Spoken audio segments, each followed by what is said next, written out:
Ken is just your average, completely unremarkable guy who accidentally gets summoned to another world as a weak healer.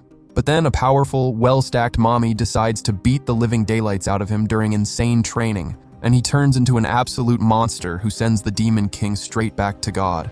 It all starts when Ken is walking home from school, thinking about how bland his life is, when it starts raining and he's forced to take shelter in the locker room. That's when the two most popular kids at school, Suzune and Kazuki, notice Ken has no umbrella, and, in a rare act of human decency, offer him a spare and suggest they all walk home together. On the way, Ken is completely floored that the most popular kids at school are being cool with a loser like him. But then, out of nowhere, Suzune and Kazuki suddenly freeze when they hear some bells ringing. Ken thinks they're messing with him because he didn't hear a thing. Seconds later, a magic circle appears beneath their feet, and they get teleported in front of a king named Gerd, who reveals they were summoned to serve as heroes and fight the Demon King's army. The moment Suzune hears this, she loses her mind with excitement, while Kazuki demands to be sent back to the real world so he can clear his browser history. This guy, man, when Gerd explains the summoning ritual is one way, Kazuki absolutely loses it. But then the king gets down on his knees and promises to find a way to send them back. He also begs them to help in the meantime, but Kazuki reminds him that they're just regular students. That's when the court mage explains that the summoning magic targets people with main character energy because only those with exceptional abilities can hear the bells. Hearing that, Ken reveals he didn't hear any bells whatsoever, and it slowly dawns on everyone that he was summoned by mistake. The game is literally broken. Later, the court mage asks the heroes to test their magical affinity using a crystal ball, and Suzune, all hyped up, goes first. When the ball glows yellow, the mage says she has the power of Zeus living inside her, and she flashes the most diabolical grin. Kazuki also touches the ball and it starts glowing white, so the mage explains that he possesses light magic, which makes demons tremble in fear, just like you people tremble at the idea of drinking water. Last, Ken places his hand on it, and the ball glows green, but when he looks at the mage expecting an answer, the guy grabs his hand and sprints in full panic toward the throne room. When he tells Gerd what happened, the king anxiously tells Ken he needs to leave this kingdom for his own safety. Ken is confused because everything is happening way too fast for his tiny brain to process. Then out of nowhere, a powerful green-haired mommy named Rose kicks the door open, and the Elden Ring boss music starts playing in the background. She walks in completely calm and asks Gerd about the heroes, but the king is too busy trying to form words. The mage speaks for him, saying the heroes are in the next room, which makes Rose turn around and leave. But Ken, all innocent, asks the king what it means when the ball glows green, and everyone in the room panics all over again.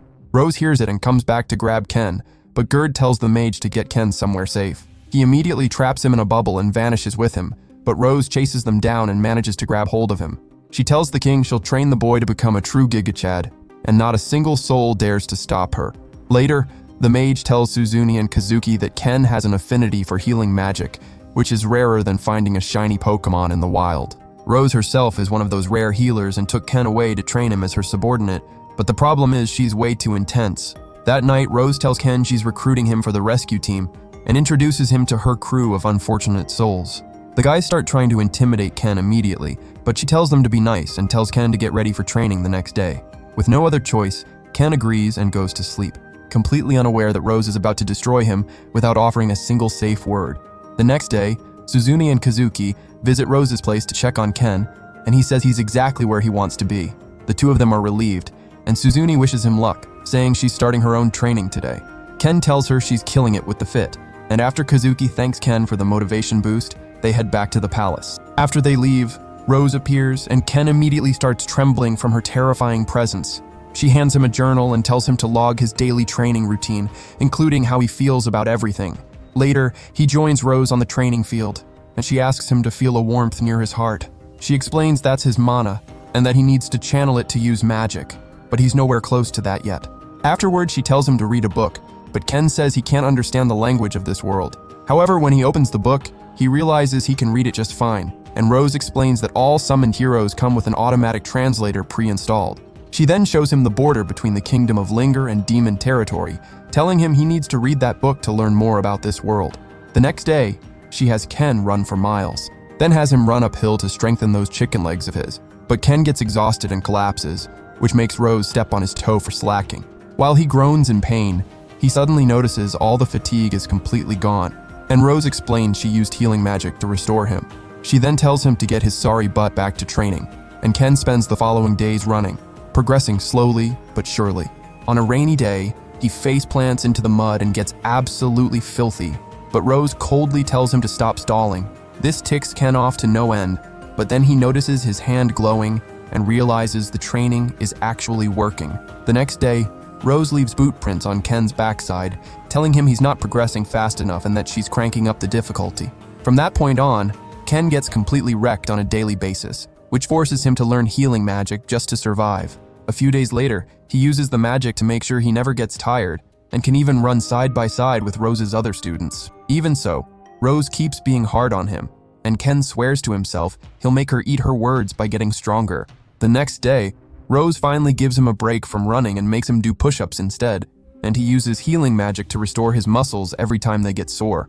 Seeing this, Rose finally reveals she's training him this way so he can escape from the enemy as fast as possible. She adds that his role will be carrying wounded allies back to safety, and the faster he runs, the more lives he'll save. With this new understanding, Ken keeps training and even does running and push-ups on the same day. Just when he's hitting his stride, Rose makes him add extra weights, and it's back to square one. The next day, one of the other trainees named Gummel eats his lunch, which makes Ken so furious that he chases the guy even with the extra weights on. A week later, Kazuki and Suzune drop by for a surprise visit and find him doing push-ups with a concrete block plus Rose sitting on his back. When he slows down, Rose starts trash-talking him, but Ken is done taking it and fires back. Rose punishes him by adding another concrete block, but he holds on and knocks out another rep. Seeing this, Rose finally acknowledges his miserable existence, saying he's been promoted from filthy pig to straight-up garbage. Suzune starts drooling over Ken's jacked muscles, while Kazuki gets worried about his friend's well-being. Then Knight Commander Owl grabs Rose by the collar and scolds her for destroying a young man's bright future. But she tells him to mind his business because Ken is her student, and she'll train him however she wants. She adds that she's going to make Ken her right-hand man because he's tough as nails and survived everything she's thrown at him, and Ken can barely believe she's actually complimenting him. She then tells Ken to rest and enjoy his friend's company. They hang out under a tree, and Ken notices they're joined by a blonde girl. She introduces herself as Princess Celia, and Ken drops to his knees, apologizing for being so casual around her. Celia says she prefers to skip the formalities and then pulls out a mouth-watering pie for everyone. Kazuki asks Ken if he goes through this inhuman training every single day, but Ken says today was actually pretty chill. Kazuki talks about his own training routine, saying his mentors care a lot about his well-being. When Ken mentions that Rose wrecks him brutally every day, Suzune lifts his shirt and starts losing her mind over his six-pack, which awakens something in her that should not be awakened.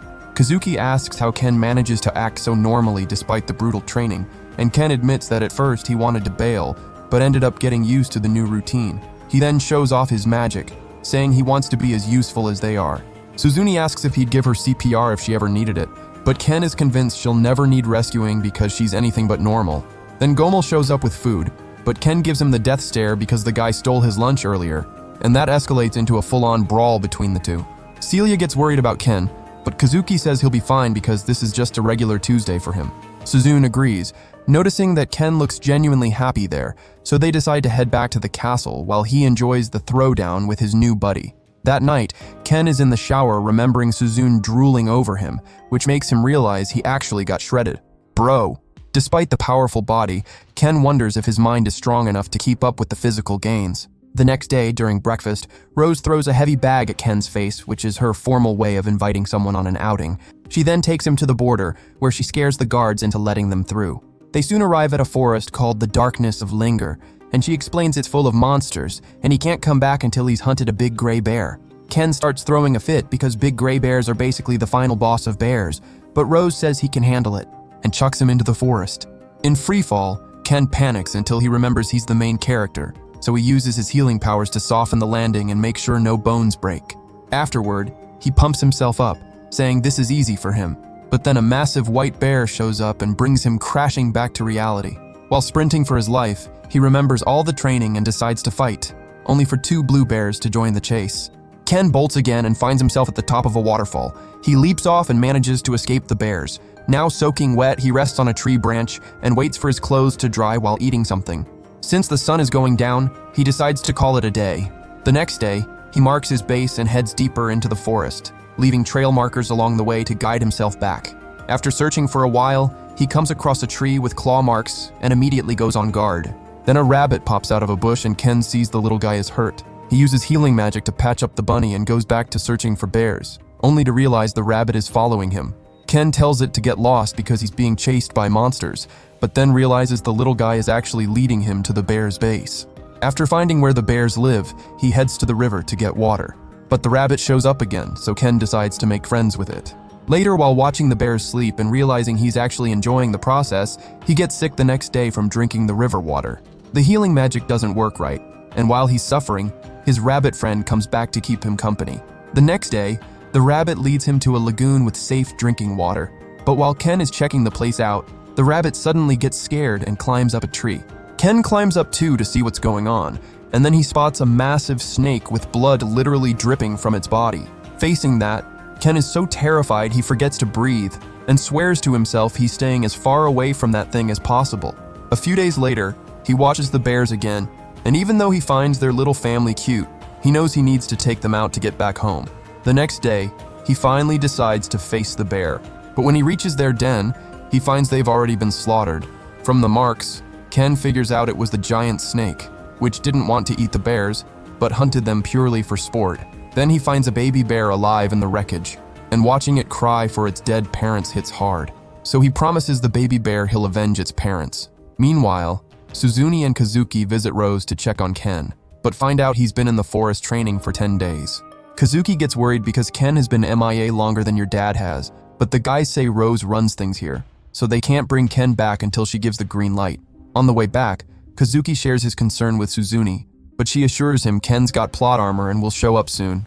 Meanwhile, Ken crafts a wooden spear and asks his buddy the rabbit to lead him to the snake, and the little guy reluctantly agrees. After a hike, Ken finally spots the snake, but jumps when he sees the baby bear also came along to get its revenge. Even though he's scared, Ken tells himself he's seen scarier things and charges at the beast, popping one of its eyes like a balloon. In pain, the snake slams him into a tree, but Ken heals himself and pulls out a knife to defend himself. However, when the snake bites his arm, he swallows the pain and stabs it from the inside, making the snake release him. Then he suddenly feels the venom spreading through his blood, and even though he's never cured venom before, he manages to neutralize it. When the snake attacks again, the baby bear helps Ken, and that gives him the opening to climb onto the snake's head. First, he knocks it out with a brutal punch, then drives the wooden spear into its skull, sending the snake straight to its maker. Afterward, the baby bear starts nuzzling Ken, but Ken can barely move after everything he took. Then he remembers every Sekiro boss has a phase 2, and, wouldn't you know it, the snake resurrects. Unable to move, Ken starts cursing out Rose for sending him to his death, but she shows up at the last second and stomps on the snake's head, ending it all with a single blow. Ken wants to know how she got there, and finds out that the rabbit he befriended is actually Kukuru, Rose's pet, who was sent to spy on him. She also says she was nearby the whole time in case Ken needed help, and that she never expected him to run into a beast that size. She explains that this snake is one of the Demon King's creations, and that all failed to eliminate it during the last invasion, so it fled into the forest. She also never expected the snake to be capable of defeating 2 gray bears, since a single one could wipe out an entire elite troop battalion. Ken finally gets that his life was basically on the line from the very beginning, but Rose says she never expected him to win, just to learn how to survive against something far stronger than him. Even so, Rose admits she got curious about Ken's limits, so she waited until the last possible moment to step in. Then the baby bear starts growling at Rose, and Ken realizes he's got one more new friend. With that, the bear carries him on its back since he still can't move, and Rose announces that Ken passed the test with flying colors. When they leave the forest, she says he's qualified to go into the field with her, and that he actually has a shot at coming out alive. When he asks what she means, she tells him the Demon King is about to attack the kingdom. Rose tells Ken he'll be at the front lines as part of the vanguard. When he questions what the other healers will be doing, she says each one has a different role. Ken says he's still way far from being as strong as her, but Rose says they still have time and that she'll keep putting him through the ringer until he's at the right level. Meanwhile, the Demon King summons Amila, an imposing and well-stacked commander, and she informs him the forces are ready to attack the kingdom of Linger. The Demon King reminds her that despite their previous successes, the humans managed to slip through their fingers, so he expects her to do her best. After she assures him she'll succeed, she steps into the hallway to let out a sigh of relief. That's when Dr. Gomel shows up and starts clowning on her. But when she walks away, he mentions he created a new demon prototype, which gets her attention. She heads to the lab, where he shows her a giant monster snake called Balanak. But Emila reminds him he made a similar one before that went missing during the last invasion. Gomel recalls what happened, so he made this one even stronger than the previous, which Emila thinks is perfect against the medics. She's talking about the healers who carry the wounded to the rear and prevent casualties. And their leader, Rose, is the thorn in her side she just can't get rid of. Emila wants to take down Rose, but since she's been assigned as commander of this invasion, she can't fight directly, so she picks a black knight with an insane design to do it for her. The next day, Ken wakes up in his comfy bed, and he misses home so much that even Gomel's snoring sounds like music to him. Then he heads to the shed to feed his new pet bear. But when Kukuru asks for food too, he tells the little guy to get lost for ratting him out during the test. However, Kukuru starts nuzzling him, and then he gives up pretending to be mad and feeds Kukuru too. He then decides to name the bear Blurin, but Rose shows up and points out he's worse at naming things than Elon Musk. She also reveals she got the king's permission to keep the bear, but it'll still technically belong to the rescue team. She then goofs around with Blurin and threatens to turn him into lunch if he gets lazy, making the poor guy hide in fear. Later, Rose has Ken carry Blurin on top of the extra weights and says it's to simulate what he'll face on the battlefield. When Ken starts moving thinking it'll be easy, he's suddenly ambushed by Gomel and the other rescue team members. When he asks what's going on, they reveal they're simulating the battlefield, which makes Ken run even faster. He keeps getting ambushed by more and more people, but after dodging and running for 4 hours, Ken finally collapses from exhaustion. Then Rose shows up and says she lasts longer in bed than he lasted out in the field. After restoring his muscles with her magic, she tells him to rest because they're doing it all over again. Shortly after, Ken carries Blurin through the castle, but everyone acts like it's the most normal thing in the world, which confuses him greatly. He stops at a fruit stand and asks why people are so calm even with him hauling around a monster. The vendor says it's because they know he's from the rescue team and people are used to seeing them do this kind of training every day. He thanks her for the info and keeps moving, but a cat girl named Amako takes an interest in him. Meanwhile, while Ken keeps running, a blonde guy spots him and sprints after him to get his attention. After the man eats concrete, Ken finally notices him and heals his leg before asking why he was humiliating himself like that. He introduces himself as Alec, revealing he's one of the rescue team's healers who went to train with the other heroes. He also compliments Ken for surviving Rose's training, admitting that he and his sister couldn't handle it, so they left and opened a clinic in the city. Ken asks why Alec fell earlier, and he admits he's terrible at using healing magic on himself. Even so, he and his sister have helped the rescue team whenever they were needed. Hearing that reminds Ken of what Rose said, and Alec adds that he'll be at the rear waiting for Gomel and the others to bring in the wounded. Ken reveals he'll be at the front lines and wonders if he'll actually be able to hold his own, but Alec reveals that the front lines are only for the strongest knights, who are often left for dead when they fall, if not for the healers up front. He knows it's one of the hardest jobs there is, so he's certain Rose wouldn't ask Ken to be there if she didn't completely trust his abilities. Ken thanks him for the pep talk and starts to leave, but Alec asks him not to hate Rose because she's a sweetheart deep down. Taking the advice to heart, Ken takes off running while Alec's sister All shows up, scolding him for being late. Meanwhile, Ken reaches the castle gate and asks the guard for permission to enter, who lets him through because Rose already gave the heads up.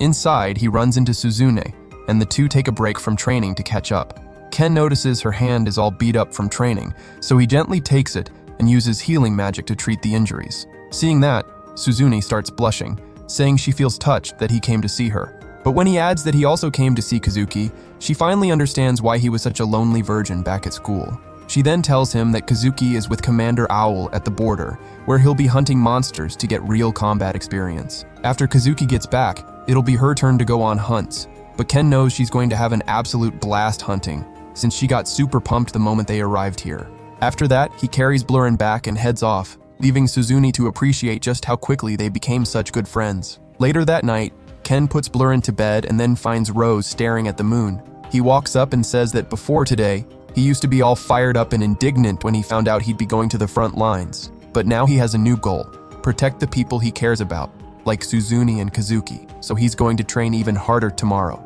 Seeing that determination, Rose offers words of encouragement, and he gets hyped because he finally feels like part of the team.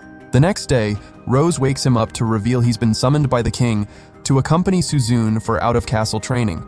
On the way, Ken asks why they're only accompanying Suzune and not Kazuki, and Rose says he turned down the request last time because he was injured. She couldn't turn it down this time. So she tells Ken he's only coming along as a safety measure, meaning he should not try to be the hero. Shortly after, he meets up with Suzune outside the castle, and she goes absolutely nuts seeing Blurin again. She also introduces him to her group companions, Alec the Knight and Kay the Mage, and Ken realizes he's seen Alec before, who reveals he works as a guard at the castle gate. In the middle of the introductions, Rose tells Suzune seriously that Ken's healing magic can cure injuries and poison, but can't bring back the dead, so she needs to be very careful. Then she turns to Ken and tells him to disappoint her like he's disappointed everyone before going off. Meanwhile, Kazuki is practicing with his sword when she shows up and scolds him for not resting enough. He says he's fine, and even flexes his muscles to prove it, but that awakens something primal in her, so she runs off embarrassed. After that, Ken and the others begin the journey to the darkness of Linger, the same forest Ken was in not too long ago. He wonders if Blurrin is going to feel nostalgic going back there, but then Suzune sees he's asleep and tries to pet him like crazy. Ken slaps her hand and asks if she hit her head or if she's always been this extra, but she gets mad because he treats her just like one of the guys. When Blurrin wakes up from all the noise, Ken asks him to walk on his own feet, but the baby bear is still way too sleepy. Seeing that, Suzune offers to carry him on her back, but the second Blurrin steps on her, she gets absolutely crushed by his weight. Later, they're walking again, and Suzune apologizes to Ken because she made him use healing magic early in the day. Then Alec senses multiple creatures up ahead, and they turn out to be some nasty bandits who haven't seen a woman or a shower in months. They demand Ken and the group hand over all their belongings, but Suzune gets totally pumped seeing them. Blurrin then appears behind Ken, and the bandits realize they've stepped into a mess. However, when one of them threatens to turn Blurrin into a rug, Pikachu gets furious and uses Thunderbolt on him. When the others charge, she electrocutes them too, but Alec suddenly senses something else approaching. Shortly after, they're ambushed by a herd of wild boars. But even with Blurrin trying to help, Ken and Suzune get launched into the air, and Ken uses healing magic to make sure they land without injury, but they end up falling into a stream. And Ken immediately realizes they're at the top of a waterfall. He tells Suzune to brace for impact, but the next thing he remembers is waking up with Suzune trying to drag him to the shore. She promises to protect him with her life, but Ken tells her he's not her Ken doll, so she shoves him back in. After he heals her injuries, she apologizes for getting him into this mess, but he says it's no big deal because he's been through worse in this exact spot. Since the sun is going down, he suggests sleeping in a tree like he did last time, but she says she doesn't know how because her parents never let her. Ken realizes Suzune is definitely a trust fund kid, so he suggests spending the night in a cave instead. He then asks her to change her clothes, and she starts blushing, already imagining an unnecessary scene. Later, she uses her magic on the river to fish some out, and starts a fire to cook them. But when Ken takes his shirt off to dry, she turns to face the wall because she's in her most unhinged era of the month. Then she spots some cute little monkeys in the cave, and even though Ken warns her they're venomous, she starts petting them anyway because they're adorable, and ends up getting bitten and forcing Ken to heal her. Meanwhile, Kazuki finds out that Ken and Suzune have gone missing, so he decides to go look for them. Rose appears out of nowhere and tells him to pump the brakes because she knows Ken has plot armor and will protect Suzune too. Meanwhile, Ken notices Suzune is getting sleepy and offers to take the night watch, but she insists he sleeps first because he's already used healing magic multiple times. Shortly after, it starts raining and Suzune gets thoughtful, asking Ken how he feels about being summoned to this world. When he says a small part of him still misses home, she replies that she never wants to go back because before, she was chained down by expectations, and now she's free. Ken says he was also trapped in a boring life and wanted a big change. And looking at how violently his routine got shaken up, that's exactly what the doctor ordered. Seeing they have things in common, Suzune feels motivated to protect this kingdom, and Ken is right there with her, saying they should forget the old world and focus on building this one. Hearing him talk so seriously, she comments that he's matured and that she really enjoys being around him, but that awakens the inner Sigma of Ken. Even so, he's still too shy to act on it, so he pretends to have fallen asleep, which Suzune finds adorable. The next day, they head back through the forest and hear something approaching. They get ready to fight, but it's Blurrin, who runs straight into Ken's arms. Alec also shows up and completely collapses from exhaustion. He later explains he wore himself out chasing Blurrin, who had tracked Ken's scent. Then Blurrin picks up another trail and leads them to where his parents were killed. After paying their respects, Blurrin signals he's ready to leave, but Ken still feels sad for him. However, Suzune reaches out her hand and suggests they head back, and Ken gladly takes it. When they return to the royal palace, Gerd apologizes for putting them in that situation, but Ken assures him it's fine because he's seen worse. Gerd then asks how the training is going, and Ken nervously glances at Rose before saying he's loving every day of it because he's worried about what might happen to his own neck. After that, Ken and Suzune are dismissed, But Ken gets curious because Rose and Owl were told to stay behind for something important. Shortly after, Kazuki comes running with Celia and scolds them for making him worry. But Ken and Suzune act like they just got back from Disney World, which throws him off completely. While sitting outside, Kazuki explains that Rose stopped him from going after them because she was sure they'd figure it out. Kazuki thinks it's because Rose trusts Ken's abilities, when really Ken has been through so much worse that the forest is basically a walk in the park for him at this point. After that, they start talking about all the ridiculous things Suzune pulled, and Celia finds it adorable. Later, she tells Kazuki that he seems so much happier when he's around his friends, and he says it's because they're all from the same world. That makes her a little sad, and she asks if there's room in his heart for her, followed by asking him to call her by her name, to which he agrees. Meanwhile, the king meets with Rose, Owl, and the advisor Alec, who states that the wild boars that attacked the heroes group live deep in the forest and seem to be fleeing from something. Gerd believes it's the work of the Demon King's army, so he asks Owl to have all forces ready and Alec to inform the ministers. The last one to stay behind is Rose, who figures she'll be sent to locate the demon army. Gerd apologizes for putting her on the spot again, but Rose accepts humbly, admitting she's the right person for it, because she's faster than your dad was when he ran out on you. Before she leaves, Gerd asks her to become commander again like she was before, but she declines because she doesn't feel worthy. Even when Gerd tries to comfort her, she recalls how many soldiers she let die under her command. And the scar over her eye is a reminder that she's not fit to lead. That's why she created the rescue team, to make up for her mistakes. But she has another goal: find a subordinate who will never die. After years of searching, she's found the perfect person, someone with so much plot armor it makes amateurs look defenseless. She lists all of Ken's qualities, adding that the greatest one is that he never gives up no matter what she throws at him. However, she suddenly realizes she's said way too much and excuses herself before heading out on patrol. That night, she leaves Ken a note asking him to deliver a letter somewhere while she handles a matter. Meanwhile, Amila is directing her demons to build a bridge in heavy rain, but the Black Knight thinks she's an annoying brat, which sends her over the edge. When she argues with him, the Black Knight gets bored of the conversation and walks away. Gomel arrives to say the bridge is almost done, and she gets pumped to crush some human skulls. Then her men spot a human spy, but she tells them to ignore it and focus on the bridge. However, the spy throws a massive log that destroys the bridge, and Amila looks up to see Mommy Rose farming Aura like a final boss. This triggers a flashback for Amila to the last time they faced each other, but Rose flees because she only came to scout the terrain. The next day, Ken is delivering the letter in the city and passes by the fruit vendor he met before and catches Amako's attention. Shortly after, he arrives at the address on the letter and discovers it's Owl and Alec's clinic. Owl receives him, and after she introduces herself, Ken gets tired of her rambling and asks to see Alec. She takes him to the exam room where Ken watches Alec use healing magic, making him realize Alec is light years ahead of him in terms of healing skill. After that, Ken hands the letter to Alec, and while All and Ken talk, he examines it and nervously tucks it back into the envelope. All then tells the story of how she and Alec were super excited to have Rose as a mentor, but the training got so grueling they couldn't keep up and had to leave. She also notes that Rose seems way happier than before, and Ken figures it's because she has a new punching bag. Then a resident comes running in to report an accident. So everyone rushes to the scene and finds 3 people injured. Each of them takes one, and Ken realizes this is the first time he's dealt with injuries this severe, and wonders if he's ready to see worse on the battlefield. That's when Alec steps in with some words of encouragement, and remembering what Kazuki said, Ken focuses and heals the wounded.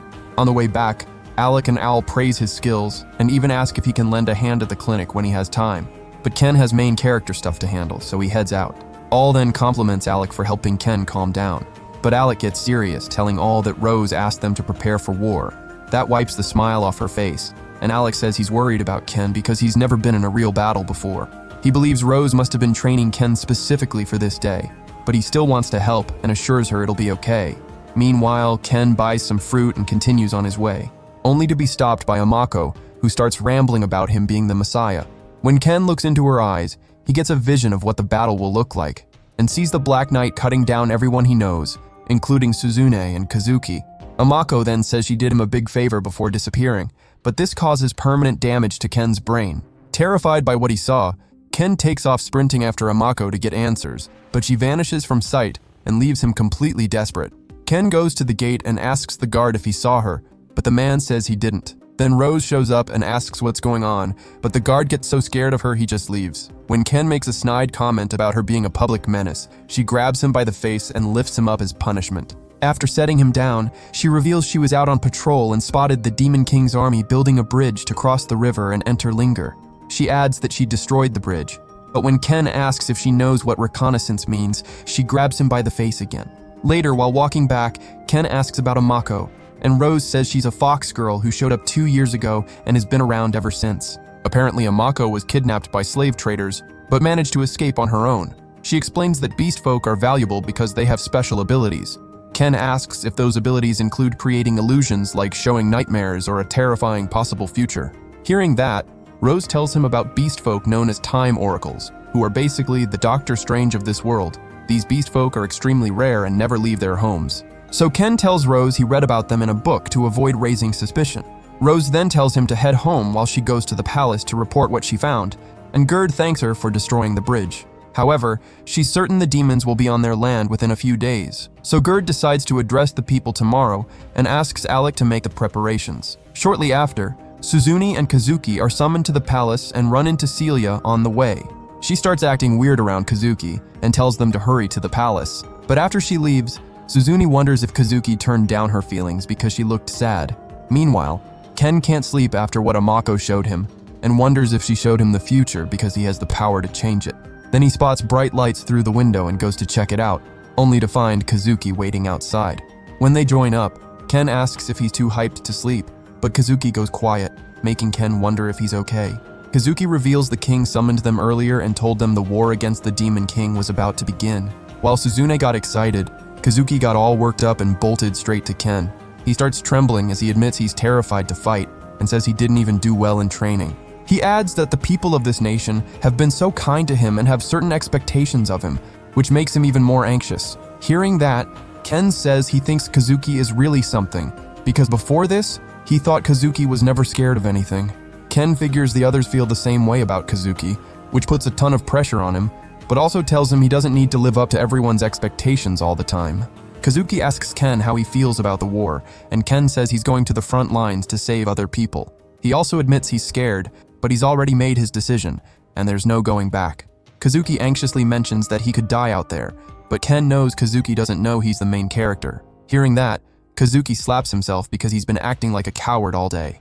And with a new burst of confidence, he promises to fight to protect the people. Ken tells him not to go overboard, but Kazuki has already made up his mind, and thanks Ken for making him feel better.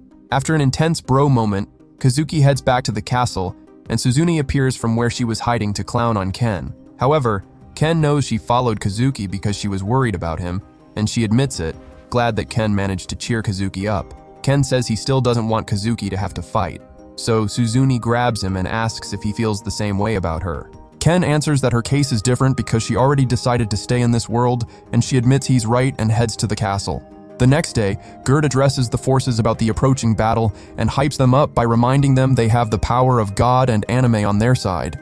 He also announces that the rescue team will be participating in this war, and that their incredible healers will make sure nobody dies. After the pep talk, Kazuki visits Celia in her chambers, and she realizes he came to say goodbye before heading into battle. She wishes him luck with a smile, and Kazuki promises to come back. He then calls her by her first name, as she had requested, and that makes her blush and worry about him as he walks away. That afternoon at Rose's place, Owl goes absolutely nuts when she sees Blurren, who now looks like a full-grown bear. When she tries to pet him, Blurren slaps her hand away, which breaks her heart. Then Ken spots Alec struggling to carry medical supplies and runs over to help. Alec then looks at All and notes that it's her first battle, and she's trying to distract herself by acting goofy. While they talk, Gomel tells Ken that Rose wants to see him, and Ken starts worrying about his own neck. Once inside her room, she goes over his role on the battlefield, but also asks him to be careful with the healing. Ken asks what she means, and Rose explains that if he heals people with minor injuries, he'll get in the way. She then slides a box over to him, and Ken opens it to find the rescue team uniform, which gets him seriously hyped. While he tries it on, Rose tells him seriously that he's not immortal, and the worst thing he can do on the battlefield is not value his own life. Ken casually says he doesn't plan on dying, but she grabs his face and tells him seriously not to be an idiot. She also says that if she sees him doing something stupid, she'll end him before the enemy gets the chance. So Ken promises to value his own life above all else. With that, he heads out of the room, and despite what Amako showed him, he swears he'll protect Kazuki and Suzune. Shortly after, the rescue team sets off on the journey to the border, because that's where the battle will take place. Ken asks Rose what these demons are like, and she says they're demi-humans who look like them but are way stronger. She then asks if he's scared, but Ken says no because she trained him to be a raid boss. He admits he only felt scared at the beginning because he wanted to surpass her, waiting for Rose to smack him in the face. However, Rose goes quiet because her mind is full of the subordinates who died during the previous war, and she decides to share the story with Ken. 5 years ago, Rose was the commander of the Knights, and Gerd summoned her along with the others to inform them about demon sightings near the forest. Even without any casualties up to that point, Gerd asked them not to engage the demons. After the meeting, Owl asked Rose what she thought about the situation, and Rose implied the demons might invade the kingdom. Owl felt the same, and said he'd get his men ready for the worst, so Rose decided to prepare her troops as well. Then one of her students named Al started asking whether the demons were really invading, and Rose smacked her on the head for eavesdropping. On the way home, Al was confident they could take the demons down no problem, but Rose told her to take the situation more seriously. When they got back to base, Rose was already in a bad mood and told her students to train harder, but they started ganging up on Al because they blamed her for the extra beatings coming their way. A week later, Gerd warned Rose that the demons were closing in, so he asked her to go do reconnaissance and engage if necessary. That night, she told her students they'd be heading out the next day to scout the forest. While the others were nervous, Al was pumped to go up against the demons. When the others started piling on her for being, let's say, extra about it, Rose told them seriously that the mission was dangerous and that she'd be going with them personally, which lifted everyone's spirits. The next day, the group spent hours searching for demons but found nothing, and decided to set up camp for the night. Al then said they'd go deeper into the forest the next day, and even though everyone knew it was dangerous, they agreed with Al because she was the acting commander. Later that night, Rose stayed up keeping watch, but noticed Al couldn't sleep either, so she called her over to sit by the fire. Al asked why she was chosen as the stand-in, even though she was average, and Rose said it was because she was good at everything. Rose also told Al that she'd be the next commander after her, and Al completely panicked because it was way too sudden. She also felt she wasn't right for the role because she never listened to anyone and just did what felt right. That changed the day she met Rose, who didn't care about her attitude and beat her into the right shape. While to Rose it was just a regular Tuesday, Al saw it differently, saying most people would have given up on her long ago. But Rose never did. She believes the others feel the same way about Rose because she understands them better than anyone, and that's why Al believes only Rose can be their commander. Hearing that, Rose flicked her on the forehead and said she was just a brat who didn't want to leave the nest. She also told Al that precisely because she understood her better than anyone, she'd never pass command to someone who wasn't worthy. Rose believed Al was right for the role because she never gave up and people naturally followed her. After a few words of encouragement, Rose wrapped up the conversation and told everyone to get some sleep, and Al saw that everyone was obeying. Her companions told Al that she was the right choice to be the stand-in, and that made her blush like crazy. The next day, the group found demon and monster tracks in the forest and followed the trail until they located a demon encampment. The demon commander spotted them immediately and called them out. Rose then stepped forward and asked why the demons were hunting monsters in human territory. Instead of answering, the demon commander said he couldn't let them live since they'd already seen him. So Rose put Al in charge of the group and charged headfirst at the demon commander. The commander used a wind spell to slash at her, but Rose dodged it with insane speed and sent him flying into the dense forest. However, she didn't land a clean hit, and her own leg got cut in the process, so she decided to give chase to finish him off. She then ripped entire trees out of the ground and hurled them at the commander, crushing him like a bug. But the commander powered up and trapped her in a tornado of wind blades that could shred her to pieces. Surprisingly, Rose activated her healing and tanked every single hit head-on, finally earning the demon commander's respect. He introduced himself as Nero and drew his special weapon, promising to go all out and end things right there. Rose immediately recognized the sword was cursed, so she dodged and sent Nero flying back toward the encampment. There, Nero noticed that his demon soldiers were struggling against Rose's troops, making him realize that humans weren't as weak as he thought. Nevertheless, he declared that their true lord would soon be resurrected and put an end to the oppression against them. Seeing a red aura surrounding his body, Rose suddenly realized she had made a serious mistake. In that moment, one of the dead demons became a zombie and grabbed one of Rose's students. Even when she struck the demon, it didn't let go and smashed her in the head with a hammer, and both of them died on the spot. After that, Rose's students started falling one by one, all because of the cursed sword that had made the demons incredibly powerful. While Rose watched in horror, She attacked Nero impulsively, but he ripped out her eye, noticing that Rose was becoming easy to read because she was no longer in control. When Rose tried to heal herself, Nero told her that her wounds from the sword were cursed and resistant to healing. Even so, Rose pushed forward, but got humiliated quickly, to the point where she couldn't even defend herself. Just as Nero swung his sword, Al suddenly jumped in front and took the hit, which killed her instantly. Rose then looked around and realized all of her subordinates were dead, and that made her remember how much they all trusted her healing abilities before the mission. In that moment, Rose realized she had been blinded by her own power, so when Nero moved to strike again, she grabbed his sword with her bare hands. Now in full rage mode, she gave Nero the business in the most brutal way possible. But just before she could finish him off, she spotted a young Amila, Nero's helpless student who couldn't bear to watch her master die. Seeing Amila's teary eyes, Rose saw a reflection of Al, and it destroyed her inside to realize that demons weren't all that different from humans after all. In that moment, she heard Al's voice and crawled over to try to heal her wound. However, the healing didn't work as Nero had said, and Al told Rose not to waste the magic because she was happy to die fighting by her side. She told Rose that the others felt the same, and took her last breath. Faced with the death of her entire group, Rose screamed in agony. Later, she returned to the palace and informed everyone that the Demon King would soon be resurrected, but the sadness on everyone's faces because of Rose's group was impossible to miss. Rose then asked Gerd to remove her from the position of commander and strip her of her rank in the cavalry, and the king honored her request out of respect. When she walked home with her head down, two elderly people greeted her and said they were the parents of Josh, who had been killed in the last battle. Rose apologized for failing to protect Josh, but the parents thanked her for bringing their son's body back so they could see him one last time. After that, Rose returned to her empty house, still full of her group's equipment, and curled up in a corner. A full month later, Al visited her and Rose said she was thinking about joining her students in the afterlife, but Al grabbed her roughly and then let go because he knew she was shattered. He also noticed the wounds from the cursed sword were healing, and Rose concluded that the curse was temporary. That meant she could heal the eye too, but she refused because it was a reminder of her sin.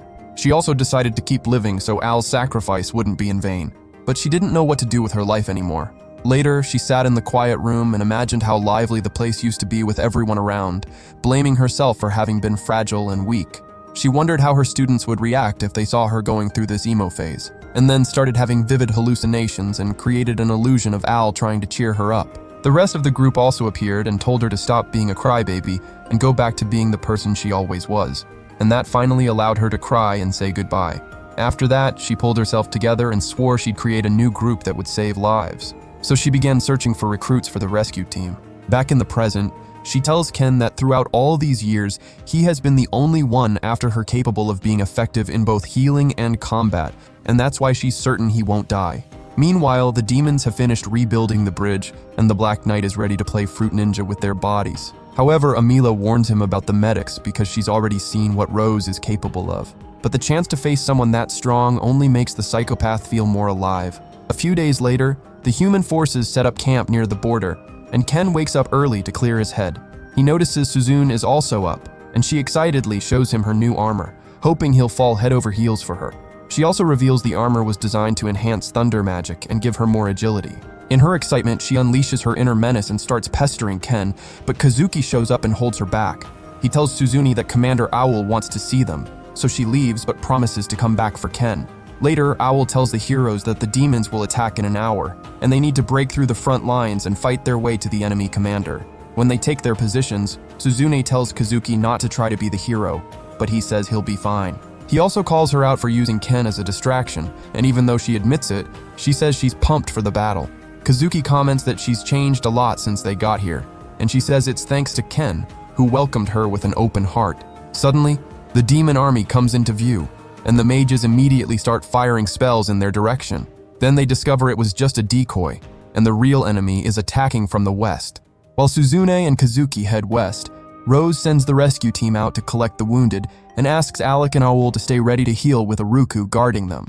As for Ken, Rose says she'll join him at the front once the combat injuries start piling up. Within seconds, Gommel returns with some injured knights and the group starts treating them. One of them tells Ken he was attacked by a giant snake that is still causing chaos on the battlefield. Meanwhile, the Black Knight stands back watching when a soldier shows up and stabs him from behind. Not only does it cause 0 damage, but the soldier himself ends up seriously injured without the Black Knight moving a single muscle. Before the guy meets his maker, a rescue team member pulls him out of there, and the Black Knight recalls Amila's warning about these medics. This only gets the psychopath even more pumped. But when he spots thunder magic in the distance, he decides to go check it out. Later, as the camp gets busier and busier, Rose tells Ken it's time for them to move out, and Ken says he's ready. As they advance, Rose tells Ken about the guy in black armor who is extremely dangerous, and that makes Ken flash back to seeing him in the vision. When he suddenly stops, Rose sees the expression on his face and asks if he has the stomach to take a life. Ken says his role is only to save lives, but Rose calls him a naive fool and gives him a secret tip that will help him survive in case there are no other options. With that, she sends him to the right flank, and the two split up. Ken quickly reaches the front lines and rescues one of the knights in no time. Meanwhile, on the left flank, Rose does the same. Then Suzune uses thunder magic to take out several demons, but she can't help feeling a little sorry for them as she decides to push forward with Kazuki. The Black Knight suddenly appears with reinforcements, which sends a chill down everyone's spine. Some soldiers attack him, but once again the attacks do absolutely no damage, and they end up injured out of nowhere. Kazuki tries to attack the Black Knight without thinking, but Suzune shoves him, causing his attack to hit the knight's shoulder. Kazuki asks what she's doing, and she says the Black Knight uses an ability called Reflect. In that moment, Kazuki feels intense pain in his shoulder, and that confirms her theory about the Reflect ability. Hearing that, the Black Knight becomes intrigued by Suzune and challenges her to a duel. Meanwhile, Ken suddenly gets a vision of her death and feels a sharp pain in his head, which almost gets him decapitated. Luckily, the knight he healed moments earlier comes back to save him, and after thanking him, Ken runs toward the front lines to save Suzune and Kazuki. Meanwhile, Suzune comes up with a secret plan to defeat the Black Knight, and even though it sounds risky, Kazuki agrees to carry it out. Using lightning, she creates a dust cloud and uses it as cover to deal damage. But the Black Knight uses Reflect and sends the damage right back at her. However, the damage on the Black Knight's back doesn't get reflected, so she tells Kazuki to try again. This time, Kazuki uses light magic to blind the knight. While Suzune uses thunder magic to move at flash speed and stab him from behind, she concludes that the Black Knight can't use Reflect because he didn't see the attack coming. So she tells Kazuki to attack the Black Knight from the front. Just as Kazuki leaps, the Black Knight reveals he was bluffing and stabs Kazuki in the chest while also returning the damage from Suzune's previous attack. With Kazuki on the edge of death, Suzune realizes she messed up badly and falls to her knees. In that moment, she flashes back to back on Earth when she first met Ken. Unlike her, who always wanted to escape her own life, Ken was different and worked way harder to fit into his new role. He also accepted her just as she was, and that made her feel like she could do anything in this world.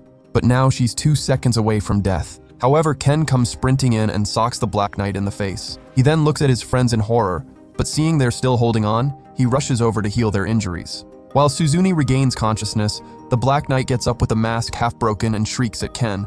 She then regenerates the mask and goes after Ken, but Ken grabs his friends and takes off running. When the Black Knight catches up, Ken finally stops, and Suzune runs through the knight's abilities. However, Ken's punch somehow worked against her, which means he's the only one who can face her. Hearing that, Ken charges headfirst at the knight, and after dodging the attacks, he closes the distance and socks her in the face again. The armor breaks once more and sends her into a complete rage, making her attack without thinking. Then Kazuki also wakes up, and both heroes are left completely speechless watching Ken go toe-to-toe with the Black Knight. In that moment, she pierces Ken's hand, but her armor starts melting, which makes Ken wonder why her attacks aren't working on him. Suzune then realizes Ken is continuously healing his own body, which means every time he touches the knight, he's healing her too. Then it clicks that the Black Knight's biggest weakness is healing magic, and Ken is winning by healing her by accident. Turns out the injuries Ken is causing heal faster than she can use Reflect, but the pure impact of Ken's punches leaves her in agony. When the Black Knight drops to one knee, she can't understand why the ability isn't working and draws her ultimate weapon in a fury. However, Ken doesn't care at all and charges forward, carefully dodging the attack and landing a full-force punch straight to her gut, calling it a healing punch. He then unleashes a powerful healing spell on her body, which completely destroys the armor and knocks her out. With the commander captured, the demons flee and Ken is hailed as the hero of the war. Suzune thanks him for saving their lives, and then asks how he came up with the idea of the healing punch, and he reveals it was thanks to Rose. Earlier, when he said he didn't want to take lives, Rose told him to channel healing magic into his fist and punch someone, which would knock them out without killing them. Then Kazuki warns that the snake has moved to the front lines and they immediately decide to head there. However, Rose stops Ken and tells him to explain why the heroes almost died when he was supposed to be covering them. Ken then tells her everything that happened, and Rose is impressed that he managed to take her down on his own.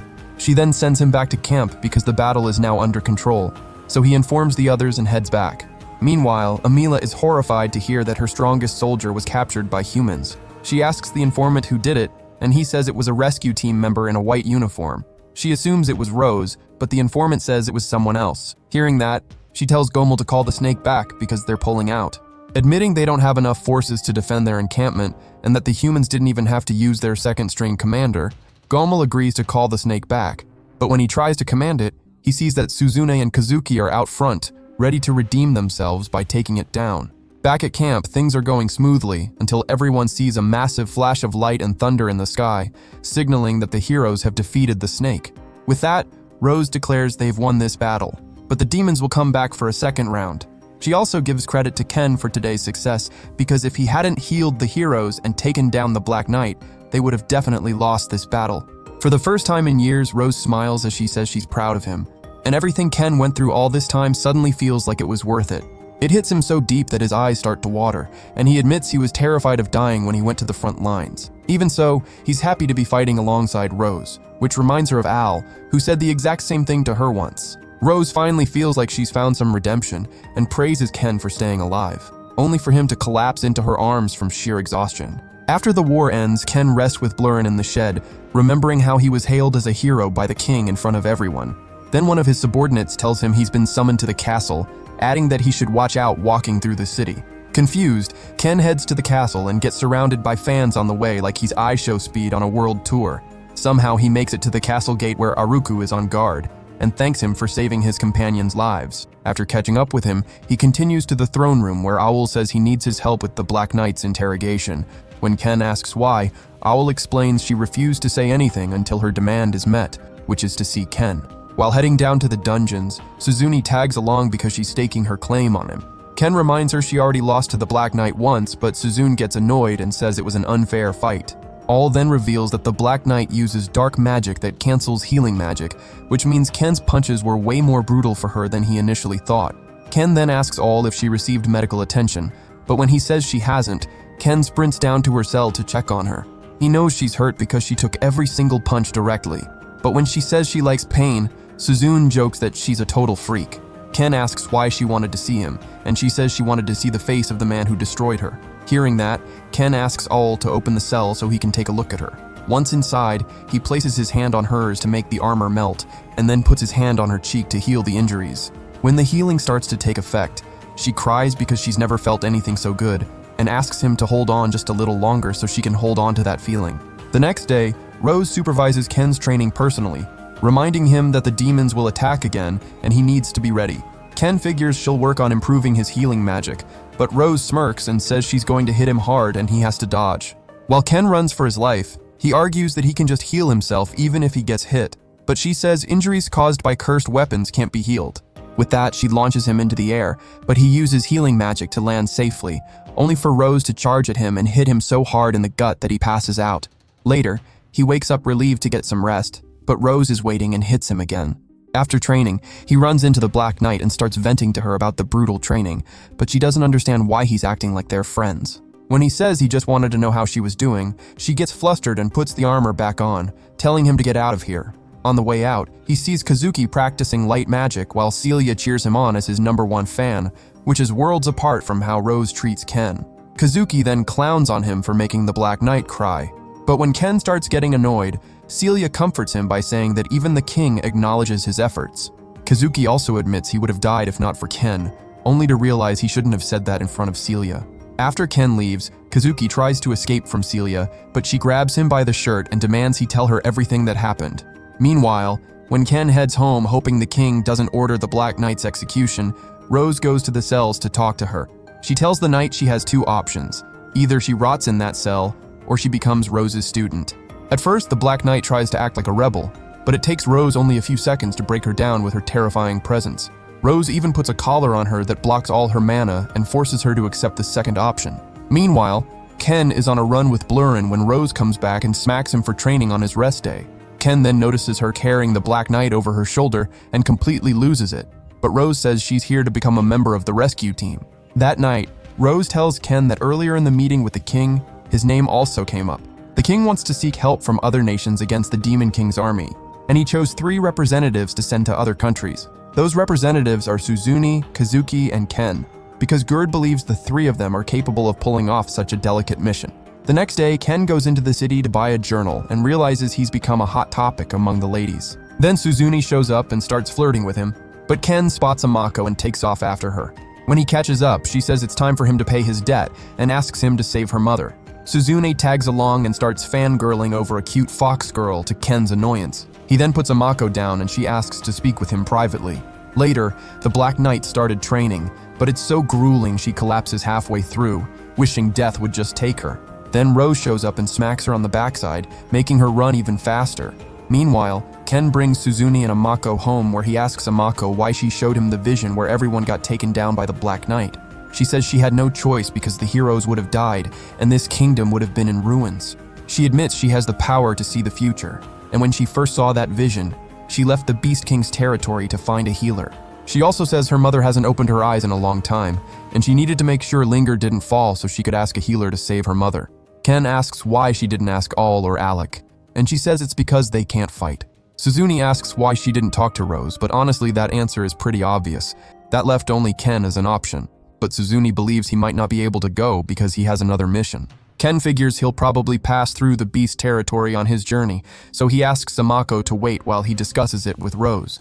Rose says a missing time oracle could trigger a civil war within the beasts, so she'll inform the king and see if they can do something about Mako's mother.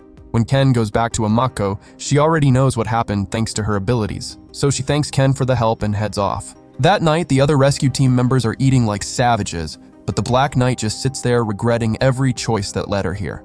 Ken joins her and gives her a journal similar to the one Rose gave him on his first day, and that makes her blush.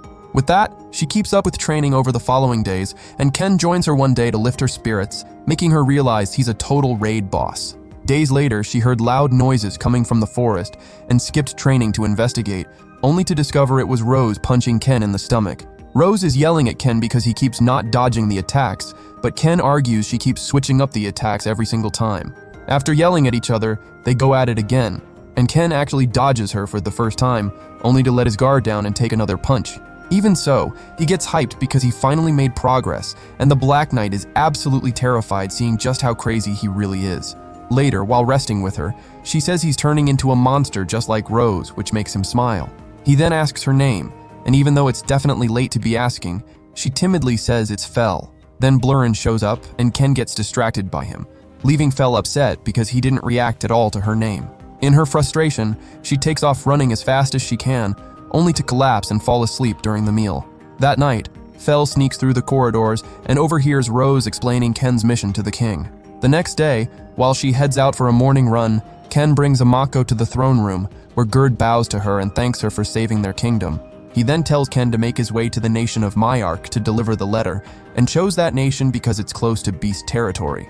After that, Welsi gives him detailed information about the route, and he must visit 3 nations to deliver the letters before going to Beast territory to help Mako's mother. She also reveals that she and the other heroes will accompany him to the first destination, after which he'll go alone with Mako and knights of his choice. Ken picks Aruku as his first knight, and he accepts the mission humbly. While she asks Ken about the second knight, he points to his pet bear, Blurren. Meanwhile, Fel is on her run, and Rose catches up to her, thinking she was running toward demon territory to leak information about Ken's mission. However, she also sees that Fel took a different route, which means she was simply training.